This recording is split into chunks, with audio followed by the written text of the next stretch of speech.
Well, that was very generous, but of course today isn't about me, it's about this wonderful panel. So welcome everyone. Okay, so great to be here, and great also to follow such a fantastic panel earlier. I hope some of you were in there because there's a lot of sort of resonances and connections between the safety debate we've just heard and responsible AI. So none of us will have missed the pace of recent developments and the fact that AI is now impacting on all levels of society creates a real urgency to address responsible AI. And we need a clear vision. There's real inflated hopes and fears. There's a real hype circus and also some real, many claims around existential threats. And we need a clear vision to sort of cut through some of that and sort of direct us. And it's great that we now have an emerging consensus that we need to look at ethics, at the morality of AI, at a whole set of issues, transparency, accountability, alongside the technical and commercial development. So today on this panel, we have a great set of panelists, and we're going to look at both what responsible AI means and also how we get there. In this panel, we're going to have time for questions. So we invite you to put your questions to us through Slido, and we'll have a roving mic later on. But first of all, let's get to the panelists. And if I can invite our panel, maybe starting from that end this way, to introduce themselves, their institution, and also to give a definition, a short definition of responsible AI. And if I could also just flag before we do, that we have two very important projects represented in this panel. The two major initiatives in the UK looking at responsible AI are Responsible AI UK and the BRAID project. And those two projects are represented by our panel. So I'm really, really delighted to be able to give an opportunity to those projects to tell us about their important work. So, Kate, can we start with you? Okay, hello. I'm Dr. Kate Devlin. I'm Reader in AI and Society at King's College London, and I'm on the Responsible AI UK project as the Creative and Outreach Lead. And defining responsible AI, that's a big question, and we could be here all day with that. But I'm going to say that it's about the entire system being accountable and being thoughtful and putting people first. So anything from the choices that are being made to develop technology right through to the supply chain and to those it impacts, we should be thinking about that the whole time. And Jack? Thanks. Hi, everyone. I'm Jack Stilgo. I'm a social scientist from UCL. I'm with Kate on the Responsible AI program. As a social scientist, my interest in responsible AI is about getting AI, the system, the people, the socio-technical system, to do things it wouldn't otherwise do. So that means reaching out, talking to new types of people. It means understanding some of the issues that Drew mentioned and working out how to care about those issues and how to deal with them, how to mitigate them.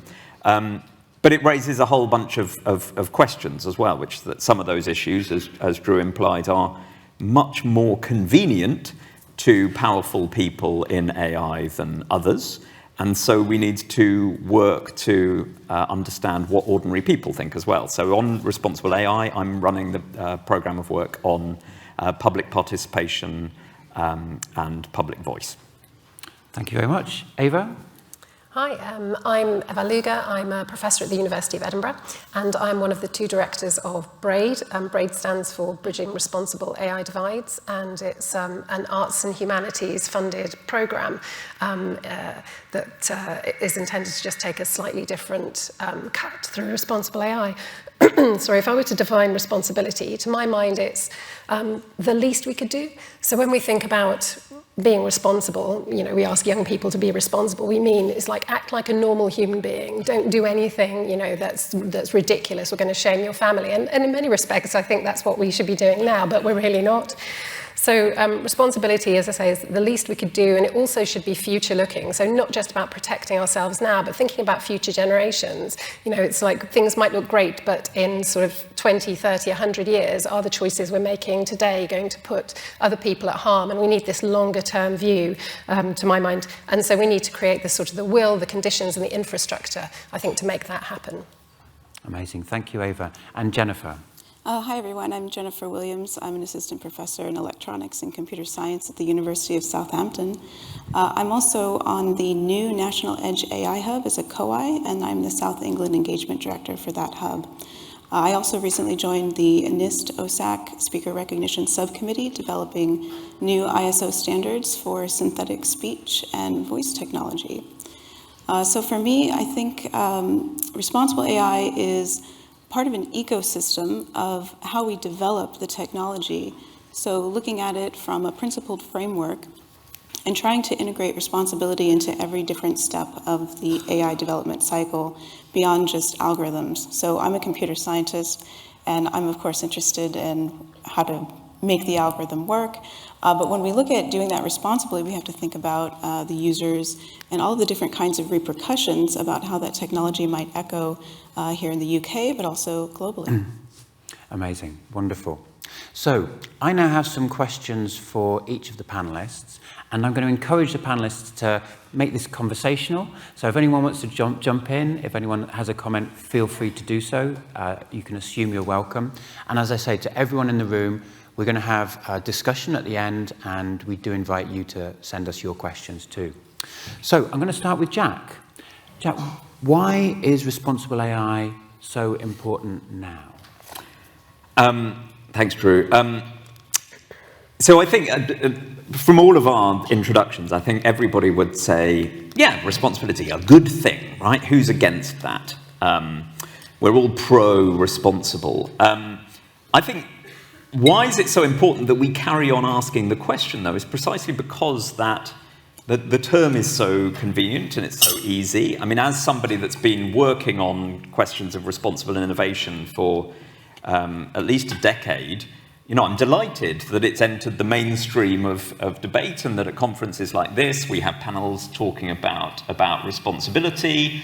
But the fact that it's entered the mainstream so quickly also worries me, right? Because it suggests that people who want to do what they want to do are finding ways to use the term and carry on doing what they want.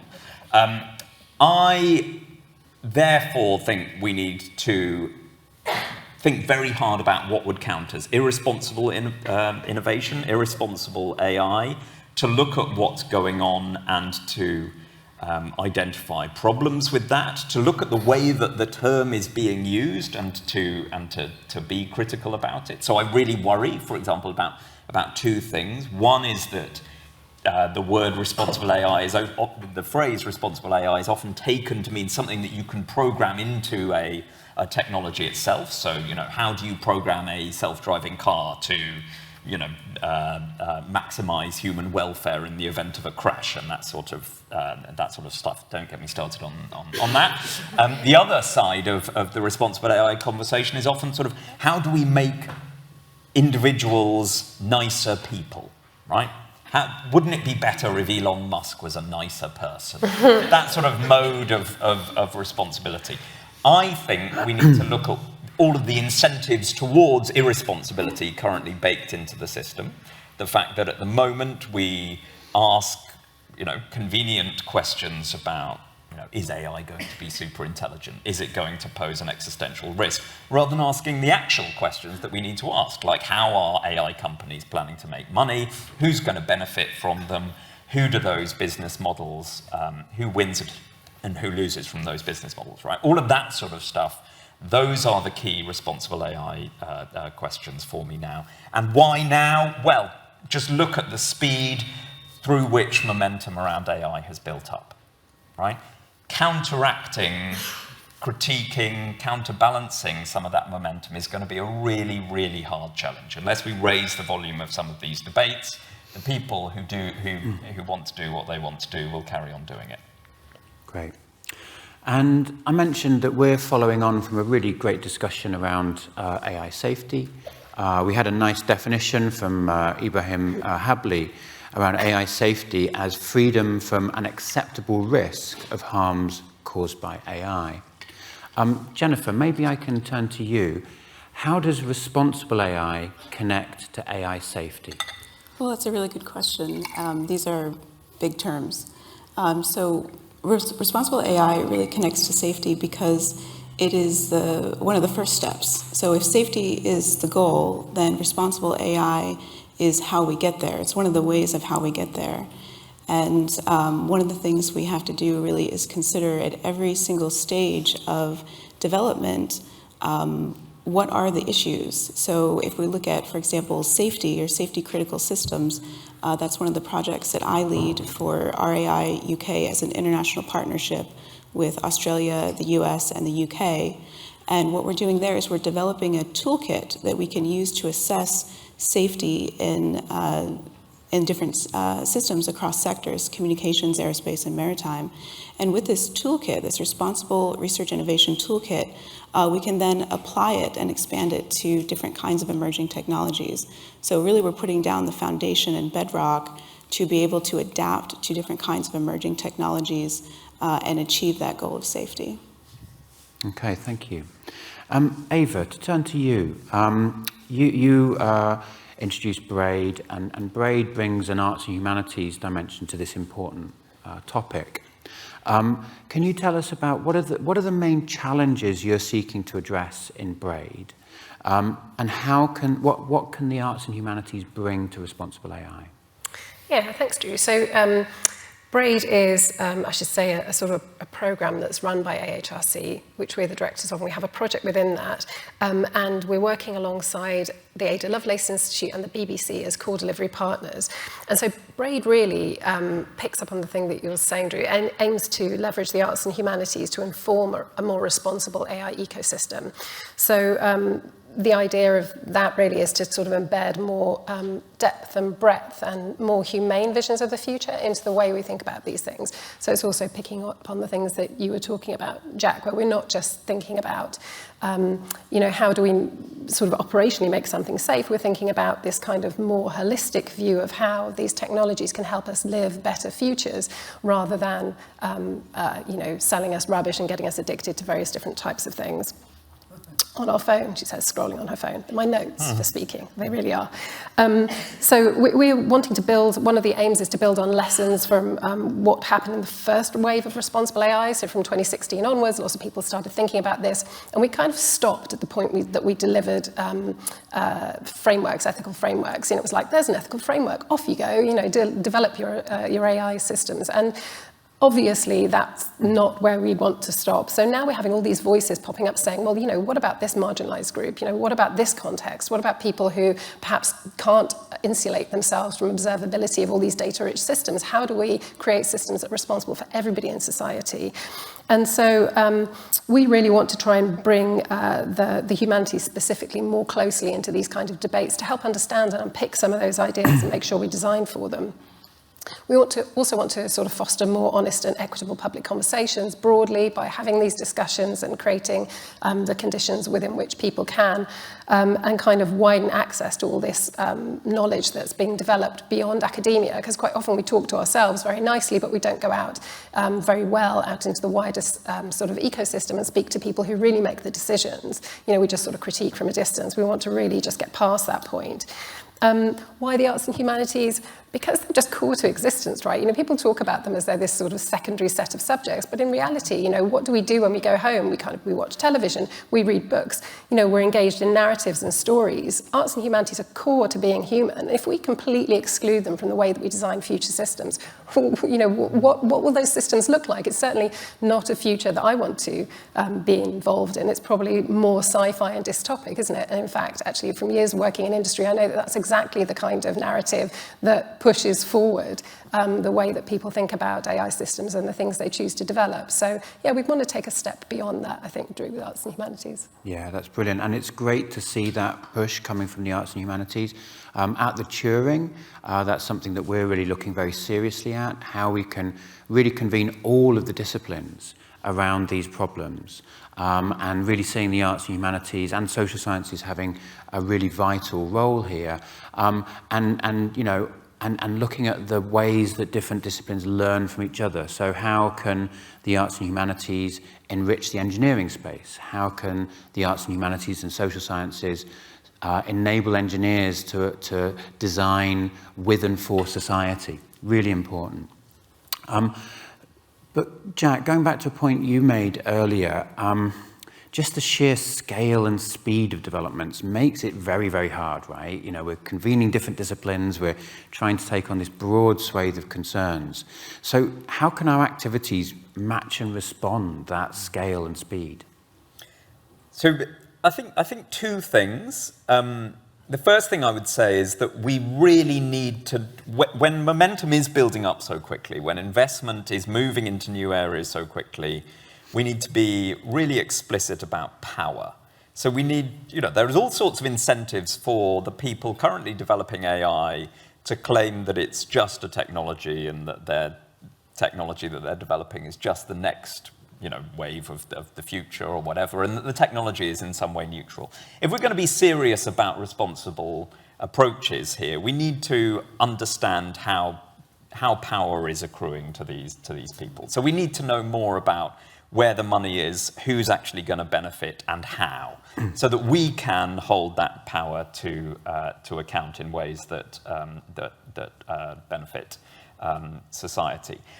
The second thing, I think, is, it's a really boring, old-fashioned point, but we need to remember that the public interest and the interests of technology developers will not inevitably overlap, and that therefore there is a role for government funders and regulators to play in securing the public interest, which means that when government invests in things like the AI Safety Institute or the Turing Institute, we develop a strong sense of what the public interest is. That public interest is often assumed rather than actually explored. So, often innovation for innovation's sake becomes a proxy for the public interest.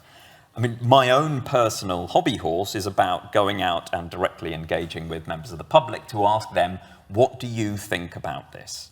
And often the insights that you get back from ordinary people are difficult and they're challenging, and you realize the scale of skepticism about the story that is currently being told by the AI industry about its benefits, about its risks, and all the rest of it.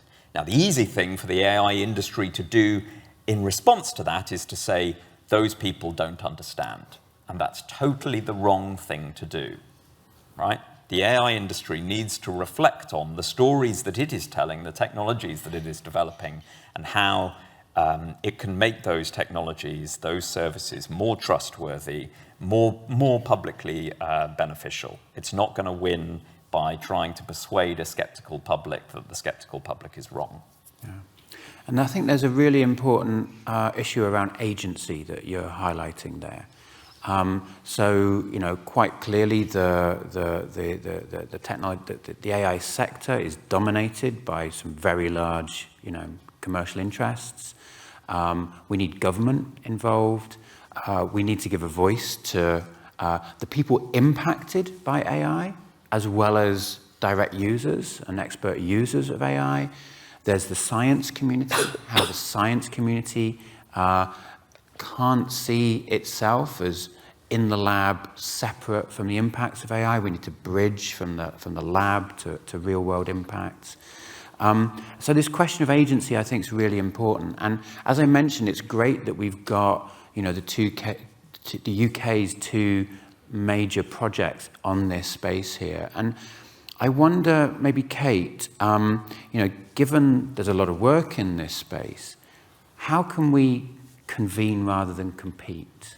Yeah, that's an excellent question, because there's nothing particularly new in the sort of things we're looking at. In fact, if you go back, there's nothing historically new about the things we've been looking at. And the overlap with the AI ethics topics is quite great. So AI ethics has been around for a very long time.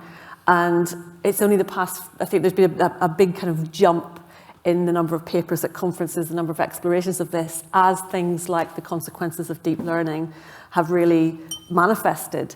And there's now talk of, well, that's fine, we can understand the theory of that, but how do we put it into action? What do we practically do? And there's not an easy answer to this, but one part is trying to join up everything to try and get some joined up thinking. That's part of our remit in Responsible AI UK. It's to glue together the ecosystem, to bring people together, to convene things, to look at skills, to look at public engagements, to look at policy. And I think multidisciplinary approaches are absolutely key to this. And I'm not just saying that because I'm an interdisciplinary computer scientist, but for a long time you feel if you're an interdisciplinary researcher that you're kind of out of the loop. You feel like you're not quite in one camp and you're not quite in the other. But it comes to something like this, you realize how vital it is to have that overview, to be able to bring it together, the different disciplines.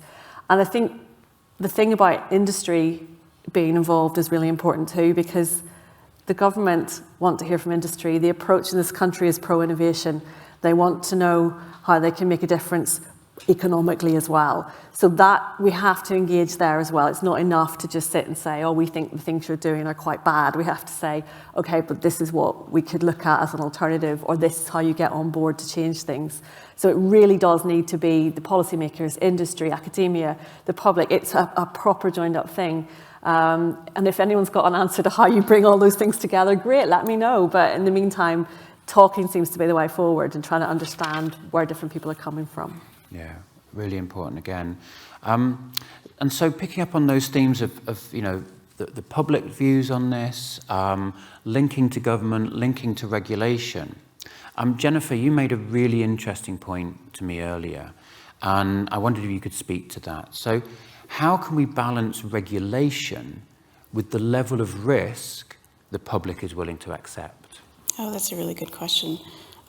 So the UK adopts a principles-based framework. So that's a lot different from a risk-based framework, even though we have to consider risk in safety-critical systems. The principles-based framework allows us to adapt to emerging technologies in a way that a risk-based assessment would not. And so I think it's really important that we consider the whole ecosystem of safety and regulation when we think about harms. So will the plane fall out of the sky?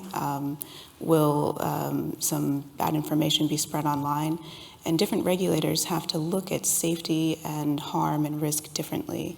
So even though we can put everything under an umbrella and call it AI or AI safety or AI regulation, really there are different needs in different sectors, and the regulators in the UK are very well positioned to take this up because they know their sector best. So a principles framework really unites us around the principles of AI regulation and gives us a really good place to start. Thank you. One question that came through earlier is about the channels different communities have to engage in this topic, and I'd like to pick up on that with a couple of questions. So maybe Ava, first of all, thinking about how the academic knowledge bridges, first of all. So we think about that sort of trajectory. So how can we ensure that the knowledge that's being developed can inform development in industry, policy and regulation, and vice versa? That's like the $1,000,000 question, isn't it? Nobody's got an answer to that. But I can speak certainly to the kinds of the issues I think are posing the problem. And I'll use policy as an example because prior to being an academic, I worked in industry, and before that I worked in policy and advocacy. And so I'm very familiar from both sides of how this works. So there's an issue of misaligned incentives, and I think that's true across all sectors. There are different things that get us up in the morning and keep us going, and there are different things that we get our promotions on the back of. And when it comes to incentives, it is often as basic as that. Lots of people doing their jobs, trying to get to the end of the day, and those incentives that connect us within our different sort of disciplinary and sectoral silos also divide us in between the sort of the different silos. So I'll take policy as an example. So the policy environment has a high churn. If you work in that environment, you'll not be in a post for longer than 2 years. Often it's shorter than that, and the policy cycle obviously influences that too. So, somebody will probably come into a role, not be an expert, have to get up to speed really quickly, and because of that reason, they'll go to people they already know, academics they already have a relationship with. So there will be some trickle of academic knowledge into the policy context, but it'll be through very specific types of routes, and often come from elite universities. So there's not very many cases that I can think of where a non-elite university got a voice in a policy environment, because a lot of those people are trained in elite universities, and that's where their networks come from. So churn, but also connections are one of the kind of the problems there that we need to sort of get over.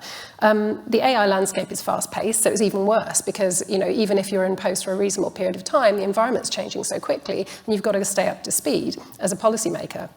And also as an academic. But that means that you might be going to the same academic for knowledge, and that academic might not be working in that area. In fact, they won't be, because we're all specialists. We focus on the, sort of the head of a pin for all of our academic lives. Some people are broader, but ultimately we stay in our lane. Not many people jump between lanes.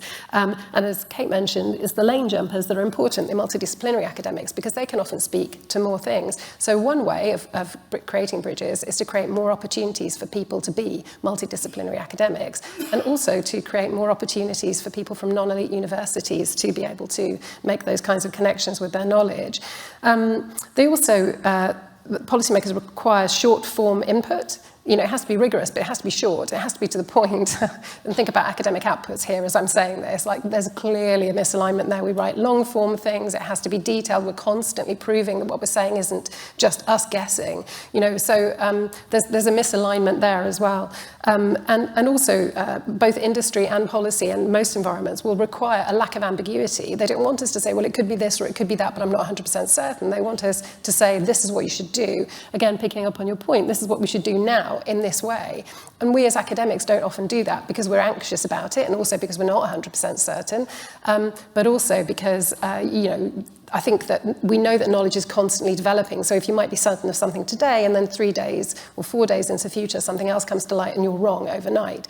So there's this kind of fear, I think, of failure as well that stops us from moving forward, or maybe losing face, that stops us from moving forward in the ways that we possibly, probably could. So we're trying to address that through BRAID, through different types of funding opportunities, and whether they work or not, I don't know. But we've just started this process. So we've just notified the fellows that we've funded, that they have been funded. We're going to have 17 BRAID fellows. And we had 2 different sort of ways of doing it. One was the traditional model, where an academic had to find somebody from a different sector to work with to respond to a responsible AI challenge. But the other one was where we actually went to industry bodies and we said, what do you need? Like, if you were to work with somebody for 18 months, what problems do you really have? And they told us. And then we had to go through a process of turning those problems into something that academics recognized and could respond to, because they were not. It was just like, well, we want to solve bias. I was like, okay, we're going to have to drill down a little here. So we spent a lot of time shaping those questions. And now we've got some fellows in place. I'm hoping that this will maybe make the difference, because those things were so strongly co-produced. And now there's another element of co-production where the academic that is now going to work with the collaborator to try and develop those questions, solidify them before they get going.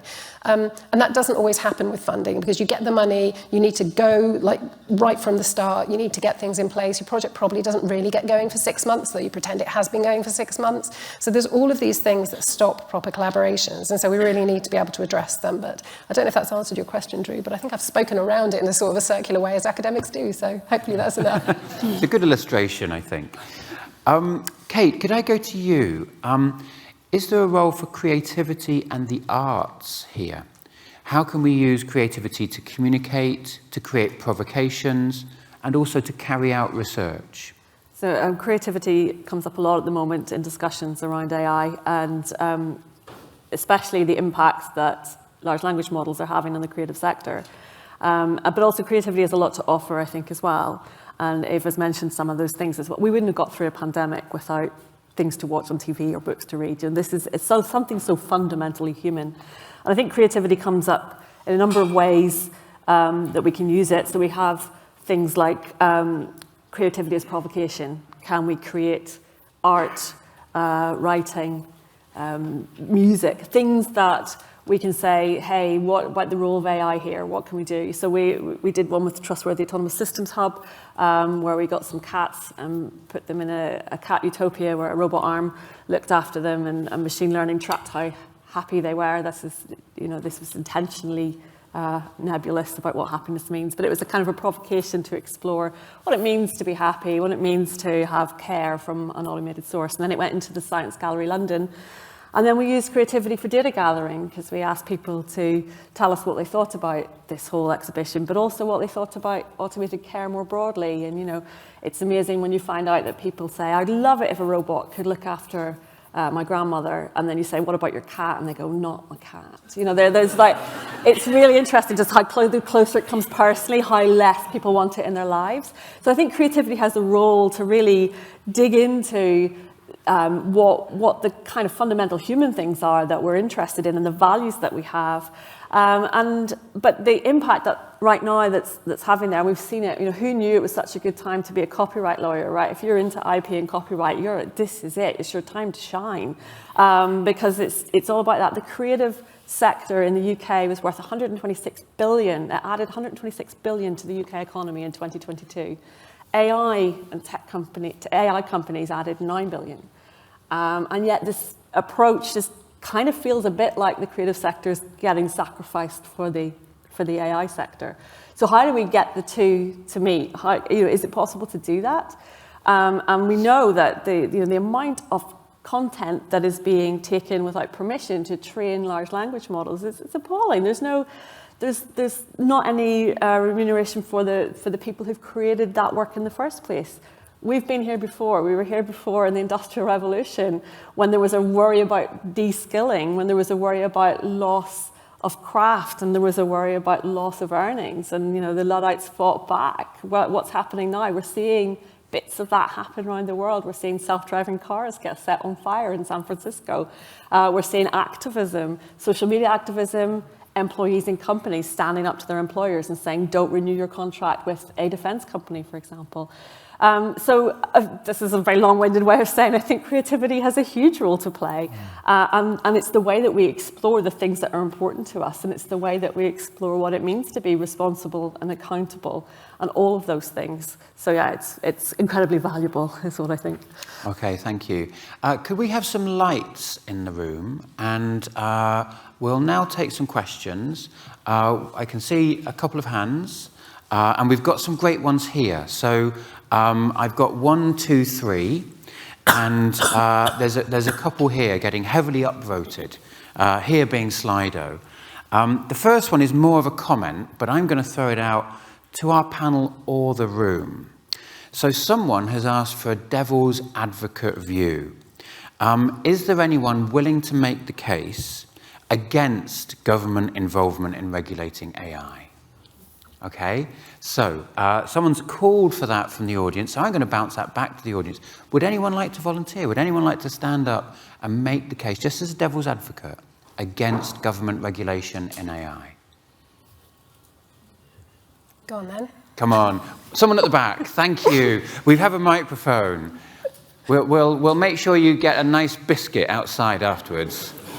They're in short supply, honest.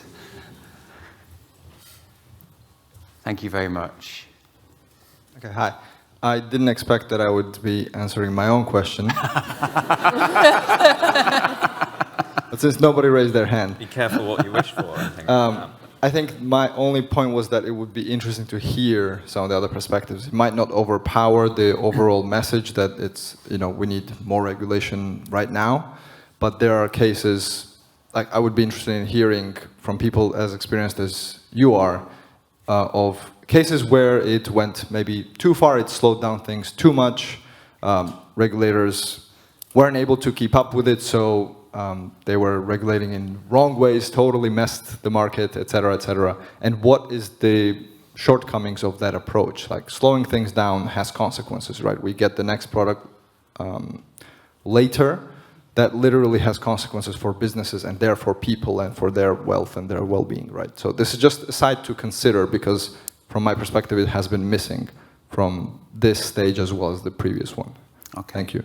So I'm going to take that. What I'll do is I'll take those other questions, but I think we can take that into the discussion. And to me, if I'm getting that right, it's really about how we balance the regulation and the measures around responsible AI with an openness to innovation. So I think that's a really key point. So we had 3 hands go up. 1, 2, 3. Conscious of time, so we'll maybe take the first 2 and see how we get on. So with no preferences, 1 here, and then the one close to the front, and I've got you to follow. Just here.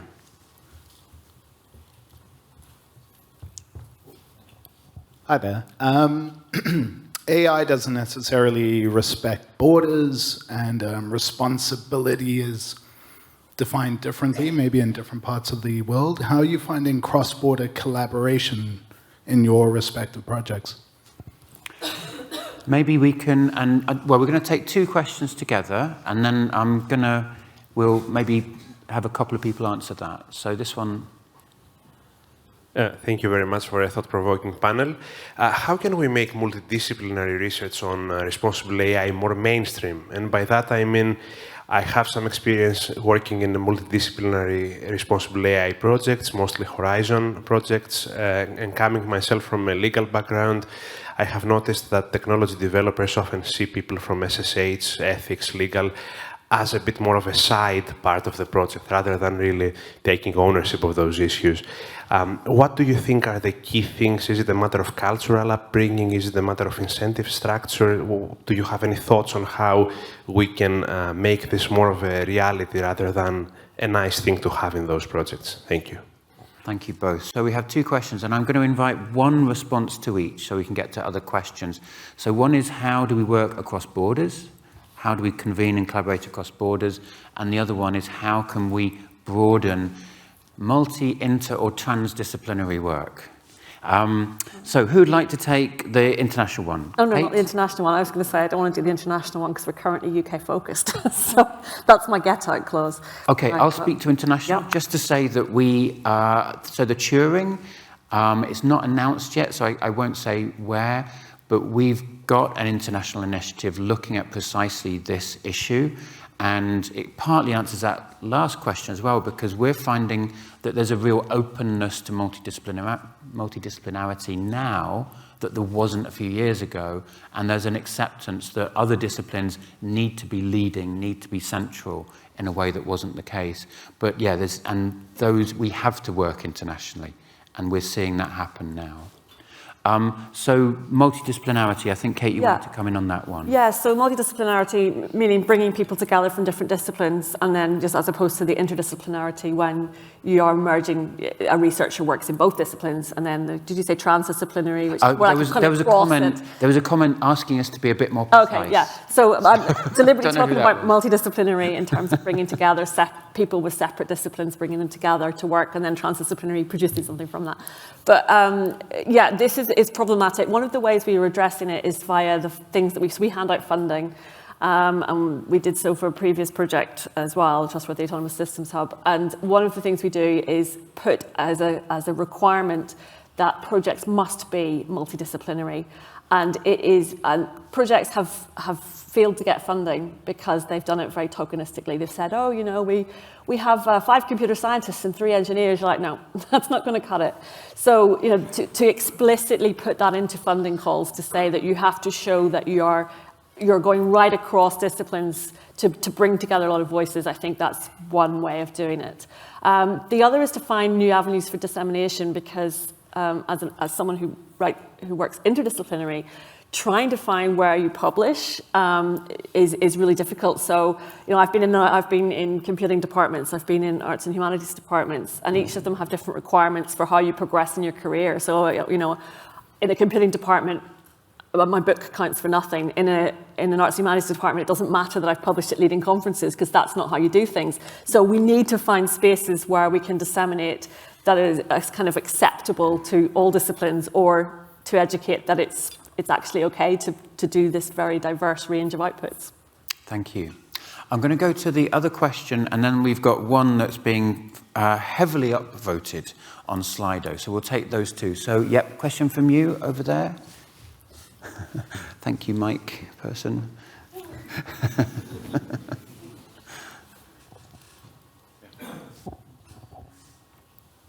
Hi, I'm Ken, and I'm Senior Data Scientist at NHS England. My question is, how does one be responsible when things go wrong? Suppose that we have a model that causes harm in 1 in 10,000 people, biased towards a protected characteristics. How do we right those wrongs without removing the benefit for the 9,999 people that AI product could benefit? So that's my question. Thank you. That's a really, really good question. So I'm going to read out the other question, which is quite of a different nature. So we have to remember the specific question there. The second question is more philosophical. So where are the philosophers in the debates about ethical questions of AI? And is responsible AI ignoring 2,500 years of writing on what it means to do the right thing? Okay, so we have a very philosophical question. I think Ava's going to come in on that, and also a very sharp and applied question about what happens when things go wrong, and particularly with protected characteristics. So, Jack, can you take that question? Yeah. Thank you. So I think this is a really key point, and I also want to respond, even though you did bravely answer your own question at the back about regulation, because I think this point speaks to what well-governed technologies look like. So in the case of high benefit but potentially risky technologies, we do have some governance models, right? And actually, the NHS is the best place to look for these governance models, and the most mature, because I think the NHS has a much clearer sense of the stakes of new technological risk. So, across a lot of medical practice, new medical technologies, pharmaceuticals, medical devices, that sort of thing, the model that has evolved over, in particular, the second half of the 20th century is one in which we take small, high-impact events very seriously, understandably, not just because those are high impact for the people affected, but also that they jeopardize trust in the system overall. We have systems for managing some of those. So the system of vaccine insurance, for example, is a really interesting one, where we regard as a society vaccines to be so high benefit that in the event that somebody has a vaccine injury, the state underwrites that injury, right? Rather than holding a particular pharmaceutical manufacturer to. Now, do we think that AI is in the sort of space where the benefits are so enormous and so clear that the risks should be governed in that way? Because that is a profound thing to do, to in effect let a company off the hook for the products that it's developed. But those models do exist, right? I think we need to realize that in order to get there, we had a system of clinical trials that is a long, long way away from where we are with assessing the implications of AI systems. And this takes me to the point about regulation of AI and what the devil's advocate view would be. Now, I would say we don't need a devil's advocate. You know, I don't think devil needs advocates anyway. But because actually we can look at what's happened in Silicon Valley repeatedly over the last few waves of digital innovation to see the risks and injustices of unfettered innovation happening. I would characterize it not as a contest between fast and slow innovation, right? If you're having that argument as somebody interested in responsible AI, as a regulator, you've already lost the argument. The argument has to be about how we redirect a technology towards the public interest. So it's not about the accelerator and the brake. It's not about fast innovation versus slow innovation. It's about what sorts of innovation we want, which do mitigate risks, which do mitigate the inequities that come from leaving technology developers to their own devices. For me, it's about whether we allow developers of technologies to be intentionally thoughtless, intentionally careless. Do we exculpate them from their eventual effects? Do we allow the externalizing of all of the the risks and the supply chain issues that come from AI, or do we choose to pay attention to them? Do we choose to care about those things? And I think what we're interested in this panel is what it would mean to care about those things. Thank you. So, Ava, 2,500 years of writing on doing the right thing. Yeah. Where is it?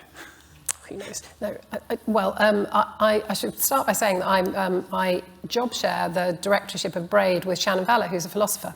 So it's certainly within BRAID is something that we're foregrounding because of her interest, but also philosophers have been involved in sort of certainly the published work around ethics, AI ethics definitely very visibly since 2016. I'd argue actually it's the dominant discipline in that area. There are lots of other people that are writing about it, but not as prominently. So I would say that they're not silent. One of the main issues is transferring that knowledge into useful and usable insights. And that's some of the work that we're trying to do, but also going back to the points that Kate made about sort of misaligned incentives within those in the kind of the disciplinary silos. If you're in a philosophy department, that's not really what the department is looking for you to do. They're looking for you to publish books and papers and speak to a philosophical audience. So applied philosophy is often seen as sort of like a, poor relation to sort of pure philosophy. And it's applied philosophy we're interested in for ethics, right? So I think there are lots of different factors that kind of limit philosophical engagement, but we're hoping that we can bring it up to the fore. Shannon herself is an applied philosopher, and certainly